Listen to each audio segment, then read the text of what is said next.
EFM paper second compulsory paper है, elements of financial management.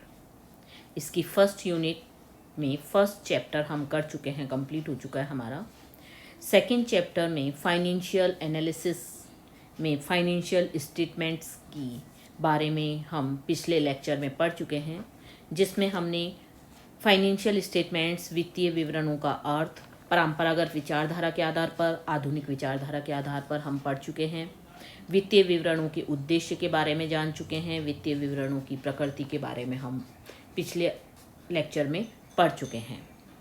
आज हम पढ़ेंगे वित्तीय विवरणों के आवश्यक गुण, यानी वित्तीय विवरण बनाते वक्त उनमें किन किन बातों को हमें ध्यान में रखना है, क्या क्या आवश्यक गुण उनमें स्पष्ट तौर पर होने चाहिए।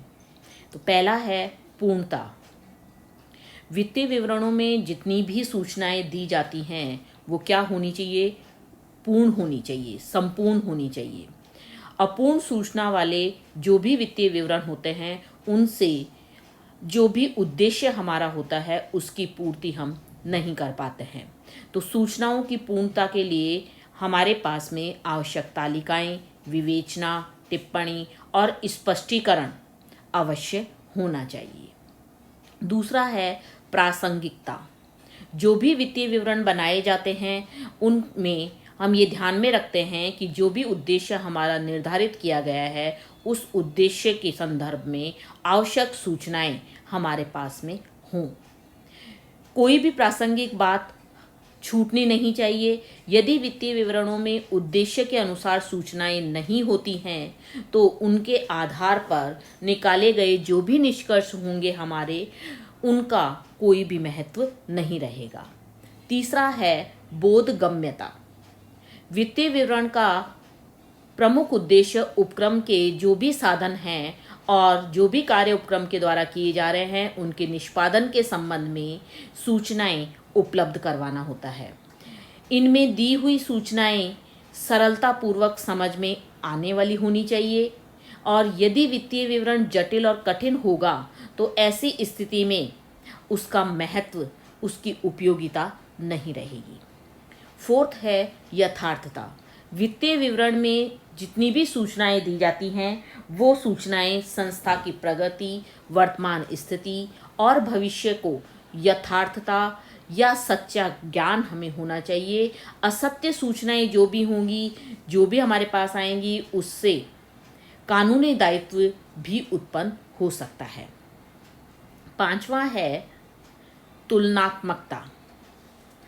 सूचनाएं जो दी जाती हैं वो इस प्रकार की होनी चाहिए कि एक उद्देश्य तुलना करता होता है, इसलिए इनमें दी गई सूचना इस तरह की होनी चाहिए जिससे वर्तमान या चालू वर्ष की गत वर्ष या उसके पूर्व वर्षों से तुलना की जा सके। यानी तुलनात्मक अध्ययन करने योग्य सूचनाएं हमारे पास में होनी चाहिए।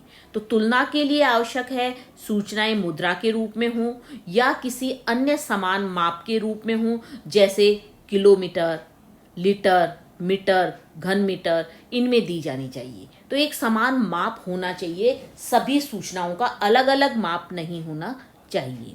नेक्स्ट है शीघ्रता।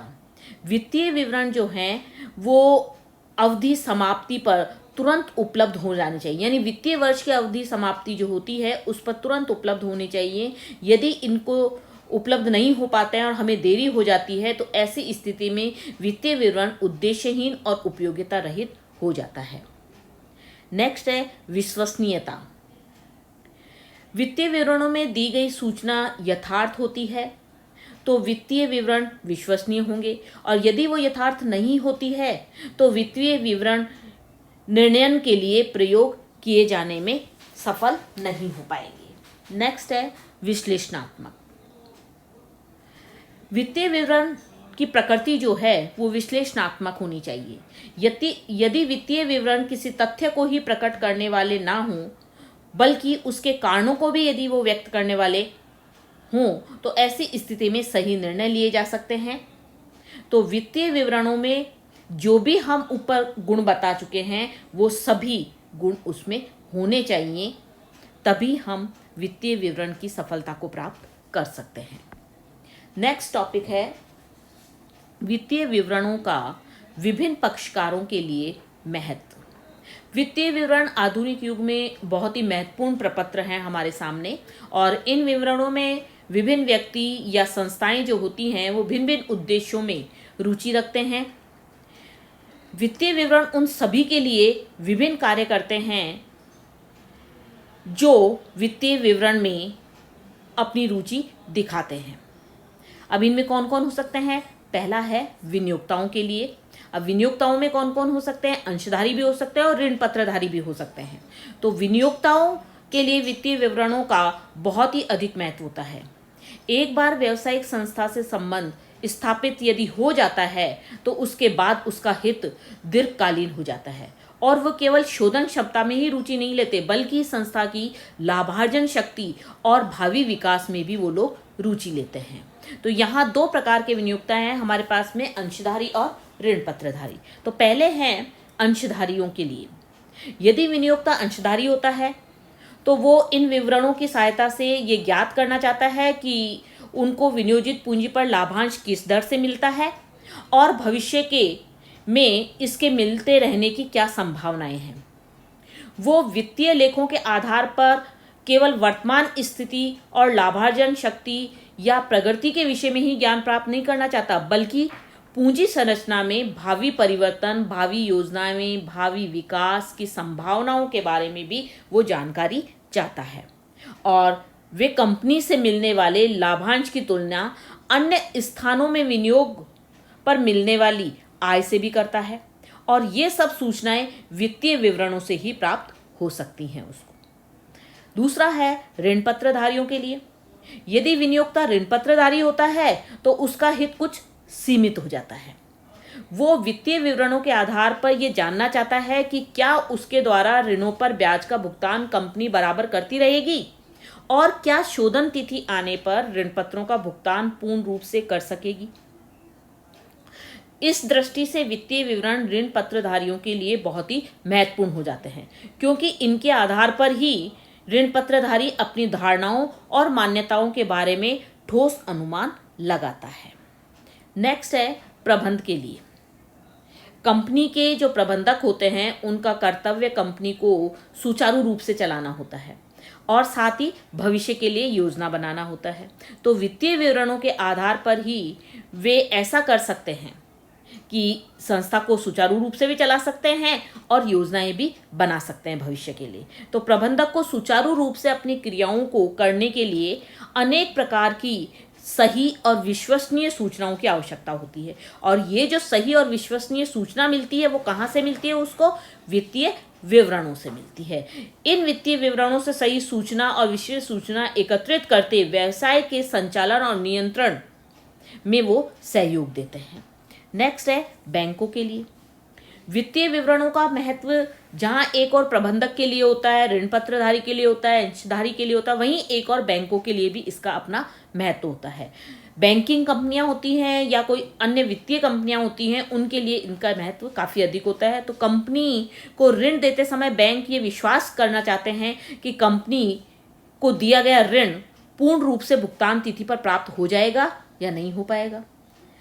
बैंक और अन्य वित्तीय संस्थाएं ऋण देते समय कंपनी की वित्तीय स्थिति जैसे साख, शोधन क्षमता, लाभार्जन शक्ति, इसके बारे में विश्लेषणात्मक सूचना प्राप्त करना चाहती है, और ये सूचनाएं वित्तीय लेखों से उन्हें प्राप्त होती हैं। तो इस प्रकार वित्तीय लेखों से सूचनाएं एकत्रित करके बैंक और अन्य वित्तीय संस्थाएं जो हैं वो कंपनी की साख विश्लेषण में सहायता करती हैं। नेक्स्ट है व्यापारिक लेनदारों के लिए। व्यापारिक लेनदारों के लिए भी वित्तीय विवरण जो हैं वो काफ़ी अधिक महत्वपूर्ण होते हैं। व्यापारिक लेनदार ऋणदाताओं यानी कि ऋणदाताओं के लिए तो वित्तीय लेखे बहुत ही महत्वपूर्ण होते हैं। व्यापारिक ऋण से यहाँ मतलब है एक व्यापारी तथा दूसरे व्यापारी को उधार माल के क्रय में स्थगित भुगतान की सुविधा प्रदान करना होता है।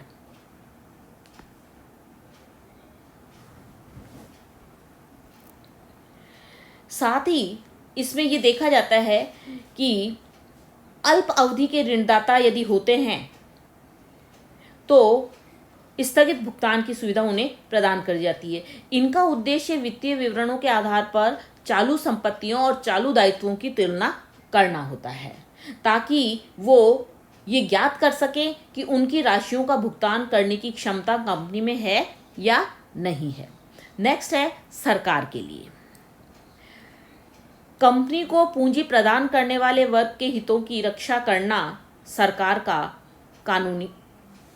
सरकार ने इसके लिए अनेक कानून बनाए हैं, जिसमें से एक ये भी है कि प्रत्येक कंपनी अपने वित्तीय खातों का निर्माण और प्रकाशन सरकारी नियमन के आधार पर करे, क्योंकि सरकार वित्तीय विवरणों से ही इसकी जांच करती है।